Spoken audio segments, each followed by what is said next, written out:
مظفر آباد پاکستان کی ریاست آزاد کشمیر کا دارالحکومت ہے۔ یہ شہر ضلع مظفر آباد میں دریائے نیلم اور دریائے جہلم کے کنارے واقع ہے۔ یہ ضلع مظفر آباد کا صدر مقام بھی ہے۔ مظفر آباد آزاد کشمیر کا دارالحکومت اور سب سے بڑا شہر ہے اور پاکستان کا 60واں بڑا شہر ہے۔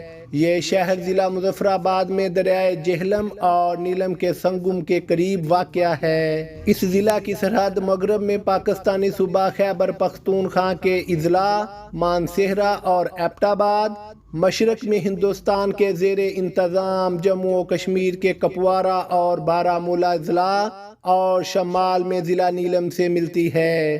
اسلام آباد اور راولپنڈی سے اس کا فاصلہ 138 کلومیٹر جبکہ ایبٹ آباد سے اس کا فاصلہ 76 کلومیٹر ہے۔